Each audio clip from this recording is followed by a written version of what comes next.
আবারও চলে আসলাম আপনাদের মাঝে একটা নতুন ভিডিও নিয়ে। আজকে ভিডিওটা শুরু করছি মালাড স্টেশন থেকে। মালাড আমি এসেছি কাজ নেওয়ার উদ্দেশ্যে। তো এটা হচ্ছে মালাড স্টেশনের ওভারব্রিজের ওপরটা।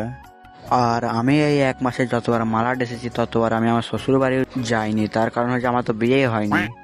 স্টেশন থেকে বেরোনোর পর দেখতে পাই যে সবাই লাইন দিয়ে দাঁড়িয়ে আছে। প্রথমে তো ভেবেছিলাম যে এখানে হয়তো রেশন দিচ্ছে ফ্রিতে, তারপরে দেখতে পাই যেখানে বাসের জন্য দাঁড়িয়ে আছে সবাই। তো আমিও চলে আসি কাজ নেওয়ার জন্য কাজের জায়গার কাছে। আর এখানে একটা লিফট আছে, লিফটটা চালু আছে নাকি বন্ধ আছে কিছু বুঝতে না পারে, তাই হেঁটেই চলে যাই একতলায়। আর সামনে যে রুমটা দেখছো এটাই হচ্ছে পার্টি বাড়ি। তো চলো যাওয়া যাক ভেতরে। তো ভেতরে এসে দেখি কাটিং মাস্টার কাটিং করছে, আর এদিকে বাকি লোকজন যে যা নিজের কাজ করছে।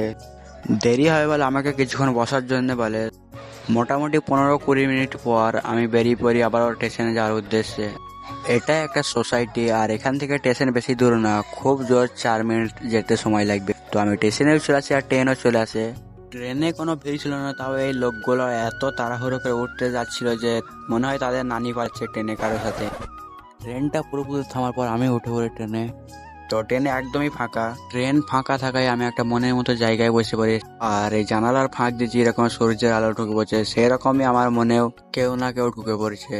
তো এটা মজা করেছিলাম। তো আমি চলে আসি বান্দ্রা স্টেশনের বাইরে। তো এই ছিল আজকের ভিডিও। তো দেখা হচ্ছে পরবর্তী ভিডিওতে। তো ভালো থাকবেন আপনারা।